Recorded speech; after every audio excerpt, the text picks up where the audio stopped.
Tu veux perdre 5 kilos en 30 jours sans suivre un régime strict et sans souffrir, eh bien c'est totalement possible. Et c'est pour ça que je vais te donner toutes mes astuces qui sont simples mais hyper stratégiques. Les premières choses dont je vais te parler, c'est au niveau de l'alimentation. Mon premier conseil serait déjà de manger en fonction de ta faim réelle. C'est-à-dire que si tu sais que là c'est juste de la gourmandise, que tu te fais 200 grammes de pâtes juste parce que c'est hyper bon et que tu as une envie de pâtes hyper prenante, eh bien essaye au contraire de réfléchir et de faire une rétroaction et de se dire ok, je vais peut-être pas me servir toutes les pâtes, peut-être que je vais me le faire en 2 fois ou peut-être que je laisse la casserole à la cuisine et après si j'ai envie de me resservir dans ce cas-là, j'irai à la cuisine me resservir, mais je me sers mes pâtes dans une petite assiette. En te mettant des tout petits obstacles comme ça, bah, tu vas avoir la flemme déjà de 1 et derrière ce sera bénéfique pour ton objectif. Ensuite, mon deuxième conseil serait de prioriser les aliments qui sont riches nutritivement. Donc par exemple, tout ce qui va être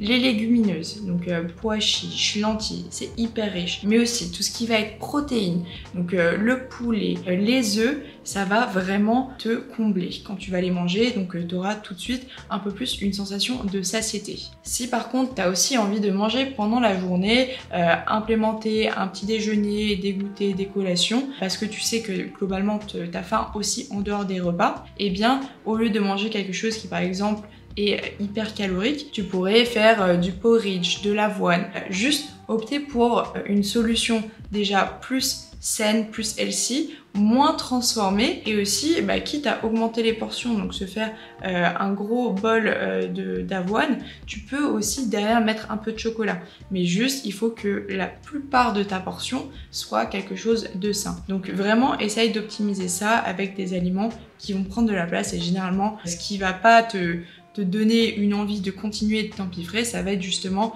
les aliments plutôt sains. Quelque chose aussi qui aide énormément, et moi vraiment je vois la diff vraiment d'un jour à l'autre, c'est de réduire ses calories liquide. Donc ça, généralement, on les voit pas. Mais donc par exemple, l'huile, si tu es dans un objectif de perdre du poids, eh bien déjà, fais attention à ta dose d'huile. Ce que tu peux faire, c'est mettre un peu d'huile sur un sopalin et après le mettre sur le fond de ta casserole parce que ça va très vite. L'huile, on s'en rend pas compte, c'est hyper calorique. Ensuite, une autre façon aussi d'attaquer les calories liquides, tout ce qui va être le vin, tout ce qui va être la bière, je t'assure, c'est hyper calorique. Et en plus de ça, pour les pertes de poids, c'est pas ouf. Globalement, que t'aies de l'alcool dans ton régime, donc soit tu le coupes complètement, soit t'essayes de rendre ça plus récréatif, plus occasionnel. Par exemple, un verre de bière, je crois que c'est environ 300 calories, c'est énorme. Donc si possible, si tu peux couper l'alcool ou le réduire,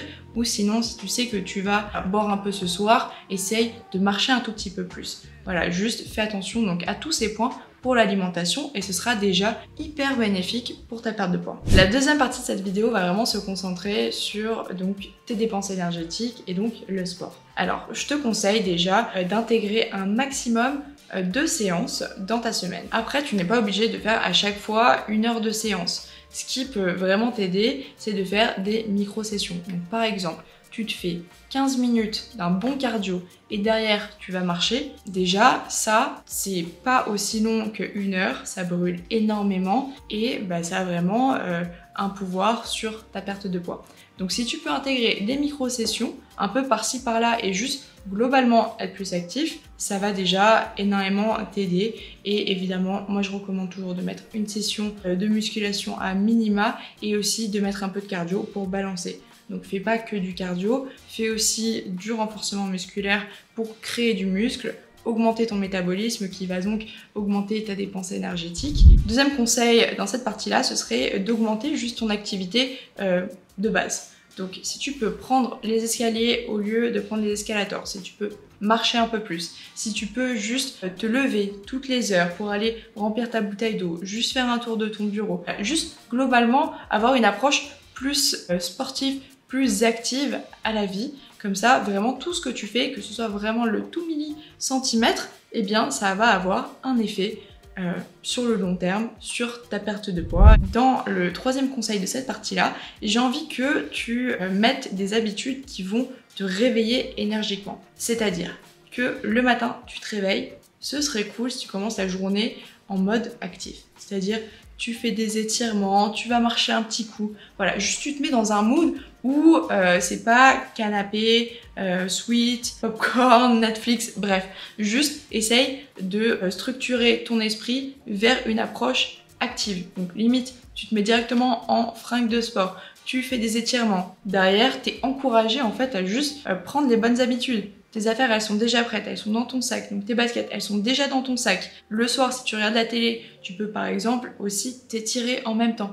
Juste vraiment essayer de mettre le plus possible de petites habitudes sportives dans ta vie et je t'assure que sur le long terme, ça va te déteindre. Tu vas vraiment faire ça beaucoup plus facilement sans même y penser. Troisième partie de la vidéo, j'ai envie de te parler de comment tu peux travailler sur ton mental et sur ton environnement. Ça va vraiment avoir un impact sur ta perte de poids. Dans un premier temps, quelque chose qui va vraiment t'aider serait la planification. Essaye de planifier 80% de tes repas de la semaine. Donc c'est-à-dire, si tu peux faire des Tupperware, ça c'est génial. Le batch cooking, tu regardes sur YouTube, 1000 recettes. Vraiment, YouTube, Google, tout ce que tu veux, demande à tes potes. Si t'as pas le temps pour ça, essaye de te dire que quand tu vas, par exemple, acheter ton repas le midi, eh bien, tu peux prendre un paquet de salade, une boîte de thon, du riz instantané et derrière, voilà, te faire ta propre petite salade. Je sais que ça demande un peu plus d'effort que juste de prendre un sandwich, mais en tout cas, déjà, c'est hyper bon nutritivement, ça va vraiment avoir des bienfaits sur ta santé, mais en plus de ça, c'est beaucoup moins calorique. Si possible, planifie tes repas, si tu peux pas les cuisiner juste dans ta tête, essaye de te mentaliser. Comme ça, t'as tes 80% qui sont planifiés et t'as 20% libre juste pour les petits plaisirs. Parce que j'ai envie que tu retiennes quelque chose dans ce que je suis en train de te dire, c'est que je suis pas en train de te dire de te priver. Deuxième conseil de cette catégorie-là, ce serait de réapprendre à gérer le stress autrement qu'avec de la nourriture. Bon, je dis stress, c'est un terme générique. Tu peux remplacer ça par ennui, tristesse, peu importe en fait ton déclencheur, peu importe ce qui te donne envie de manger subitement quelque chose qui est pas du tout healthy. Une fois que tu as analysé en fait ce qui te fait manger autant et aussi mal, essaye juste de te dire ok, comment est-ce que je peux contrer ça, ou comment est-ce que même je peux prévoir ces moments de faiblesse où je vais me tourner vers la nourriture alors qu'en soi je pourrais faire tout autre chose, je pourrais donc réagir en fonction de ce sentiment que je connais. Donc par exemple, moi je sais que je m'ennuie devant la télé généralement, que j'ai besoin de faire quelque chose de mes mains et que si c'est pas le cas, eh bien je vais directement me dire ah, est-ce que j'ai pas envie de manger des cookies là, est-ce que j'ai pas envie de m'enfiler toute une boîte entière. En soi genre pas du tout, parfois oui, mais globalement c'est souvent de la gourmandise. Donc par exemple, ce que j'aime bien faire devant la télé, j'avais déjà fait du crochet, sinon j'aime bien planifier mes séances de sport, enfin juste faire quelque chose qui me demande pas une concentration extrême, mais en fait qui me permet de multitasker et derrière juste d'avoir mon esprit qui est sur quelque chose. Ma dernière partie, ce sera donc sur le sommeil et tout ce qui est autour de ça. C'est important déjà de récupérer, de faire des bonnes nuits pour énormément de raisons, mais déjà pour ne pas se blesser. Aussi, quand tu dors pas assez, plus tu vas dormir, plus tu vas être en forme, plus ton corps va récupérer et plus derrière tu vas pouvoir donc faire facilement déjà donc, de l'exercice. En plus de ça, ton mental il sera beaucoup plus apte à faire des choses qui, je peux comprendre, sont parfois un peu relous à mettre en place. Perdre du poids, c'est pas forcément très fun et la discipline, parfois c'est un peu relou, surtout quand c'est quelque chose que t'as pas l'habitude de faire.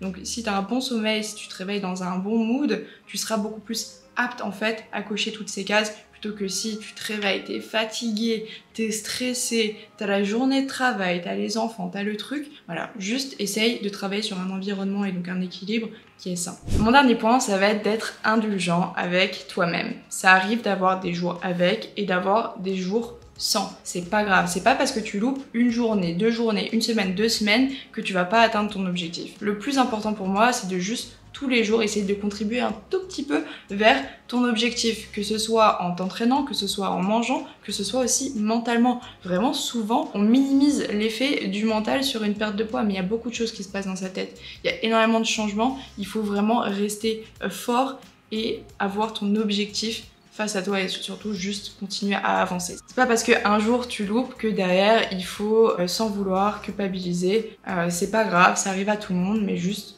tant que tu continues, tant que demain tu passes à autre chose et que tu avances, c'est le plus important. Donc voilà, c'était mes conseils, tu me diras ce que t'en penses. Si t'es encore là d'ailleurs, merci beaucoup, n'hésite pas à t'abonner, à liker, ça m'aiderait énormément. Et sinon, on se dit à bientôt sur internet. Bye!